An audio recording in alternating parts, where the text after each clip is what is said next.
ជាដំបូងសូមគោរពជំរាបសួរលោកគ្រូថ្ងៃនេះផងដែរខ្ញុំតំណាងឲ្យក្រុមទី9នឹងធ្វើការ demo ទៅលើ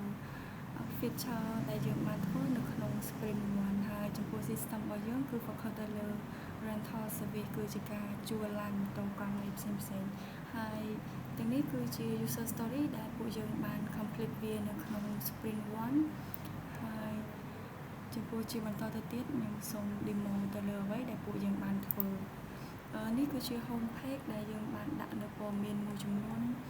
នៅក្នុងនេះដើម្បីបង្ហាញទៅកាន់ user ឥឡូវនេះចូលទៅកាន់ authentication ដែលមានការ register ឬក៏ login ផ្សេងៗជាដំបូងពេលដែល user គាត់ចុចចូលមកគាត់នឹងឃើញការរើសនៅ role ផ្សេងៗថាគាត់មាន role ជា customer ជា shop owner ឬក៏ជា admin អញ្ចឹងជាដំបូងខ្ញុំសូម demo ទៅលើ role shop owner ជាមុនសិនអញ្ចឹងខ្ញុំធ្វើការ register ជា shop owner អញ្ចឹងក្នុងនេះផងដែរគឺយើងត្រូវការដាក់ឈ្មោះ shop owner ជាមួយនឹង email ដាក់ជាមួយនឹងលេខទូរស័ព្ទហើយជាមួយនឹង password អញ្ចឹងយើងធ្វើការ register ជា shop owner អូខេឥឡូវហ្នឹងគឺយើងបាន register ជោគជ័យហើយយើងចាប់ផ្ដើមធ្វើការ login ជា shop owner ចឹងពេលដែល user គាត់ login ជា shop owner រួចរាល់គាត់នឹងឃើញ dashboard បែបនេះដែលshowឲ្យ manage អំពី product ផ្សេងៗហើយចំពោះចំណុចដែលខ្ញុំចង់ focus នៅលើថ្ងៃហ្នឹងគឺទៅលើ my shop ចំពោះ my shop នេះគឺ shop owner ម្នាក់គាត់អាចបង្កើត shop គាត់បានមួយអញ្ចឹងពេលដែលគាត់ register ជា shop owner មកគាត់មានសិទ្ធិ create នៅ shop របស់គាត់អញ្ចឹងខ្ញុំធ្វើការ create shop ដែលក្នុងនេះផងដែរគឺយើងមានដាក់ឈ្មោះនៃ shop ហ្នឹងហើយចំពោះ shop គឺខ្ញុំនឹងយក shop មួយនេះដើម្បីយកមកធ្វើជាមកបង្កើត shop នៅក្នុងថ្ងៃហ្នឹងហើយយើងមានជា address ហើយជាមួយនឹងលេខទូរស័ព្ទតាក់ទងទៅកាន់ shop របស់គាត់ចំពោះលេខទូរស័ព្ទនេះផងដែរគាត់ចង់យកជាលេខទូរស័ព្ទនៅពេលគាត់ register ក៏បានឬគាត់ចង់កែលេខទូរស័ព្ទក៏បានហើយមានជា description ជាមួយនឹងការដាក់រូបភាពនៅ shop របស់គាត់ផងដែរឥឡូវនេះយើងទៅរើសរូប shop របស់គាត់ដើម្បីយកមកដាក់ធ្វើជារូបភាព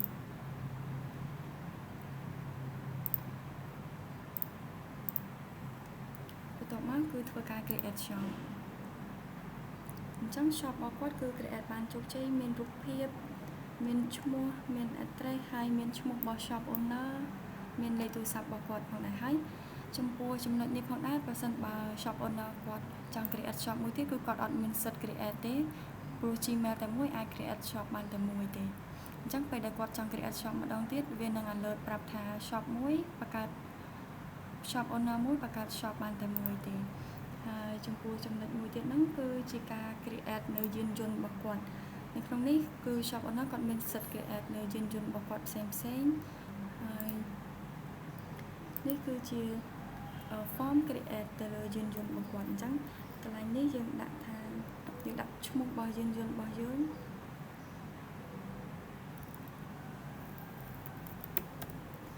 ហើយយើងដាក់តម្លៃតើជួលក្នុងមួយថ្ងៃប្រហែលដុល្លារហើយមានឈ្មោះជា category វាជាប្រភេទឡានហើយមាន brand ឧទាហរណ៍ថាមាន brand Toyota ហើយមានជាប្រភេទផ្លាកលេខរបស់គាត់ហ្នឹងមានជាប្រភេទសាំងអូខេបន្តមកទៀតនេះគឺយើងធ្វើការដាក់រូបភាពរបស់product របស់យើងហើយត្រង់ចំណុចមួយនេះគឺវានឹងចាប់យកឈ្មោះរបស់ shop ដែលយើងបានបង្កើតហ្នឹងយកមកដាក់នៅលេខនេះដើម្បីបង្ហាញទៅ user ថា shop មួយហ្នឹងមាន product អីខ្លះអញ្ចឹងឥឡូវហ្នឹងគឺយើងធ្វើការដាក់រូបរបស់ product ខ្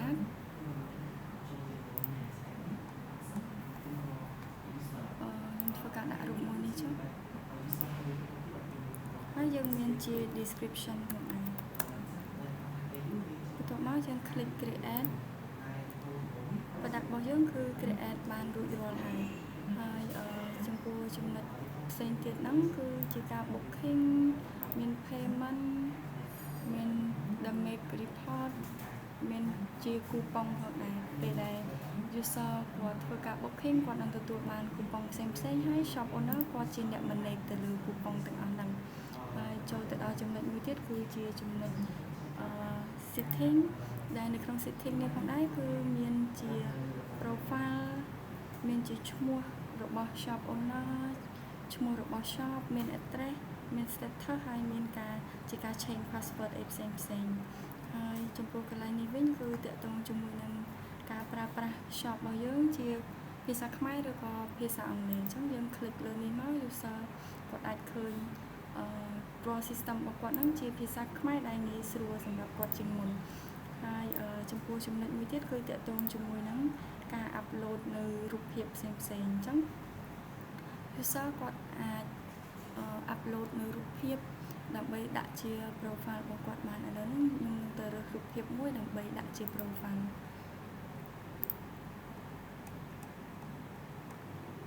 យករូបភាពមួយនេះបន្ទាប់មកយើងចុច Save Setting ហើយយើងនឹងឃើញ profile មួយនេះវា change គឺជា profile ថ្មីរបស់ user អញ្ចឹងចំណុចជា shop owner នេះចប់តែប៉ុណ្ណឹងអញ្ចឹងខ្ញុំសូមបន្តទៅកាន់ role របស់ user វិញម្ដងអញ្ចឹងយើងធ្វើការ log out ទៅកាន់ role របស់ user វិញអូខេបន្ទាប់ពីយើង log out យើងនឹងឃើញ form login បន្ទាប់មកយើងទៅ register ជា user វិញម្ដងអញ្ចឹងខ្ញុំរើស role ជា customer សំទោសខ្ញុំរើស role ជា customer អញ្ចឹងកន្លែងនេះយើងដាក់ថា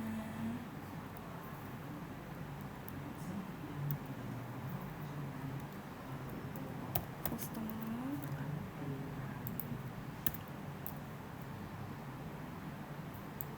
នេះយើងនឹងដាក់ថាជា customer វិញ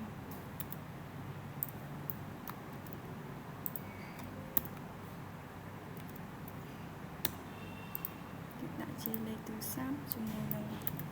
password ចឹងឥឡូវហ្នឹងយើង register ទៅជា customer វិញម្ដងសំទោស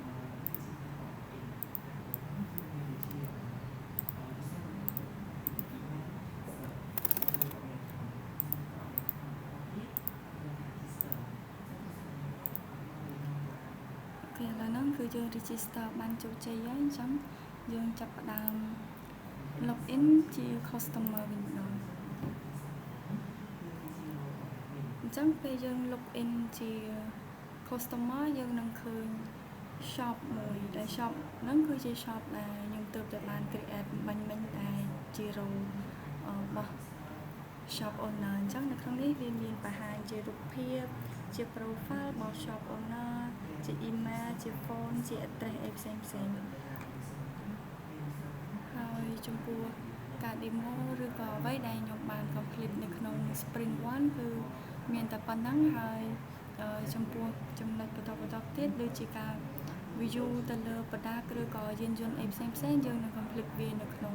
sprint 2ជាចុងក្រោយសូមអរគុណលោកគ្រូសម្រាប់ការចំណាយពេលដ៏មានតម្លៃទស្សនានៅវីដេអូមួយ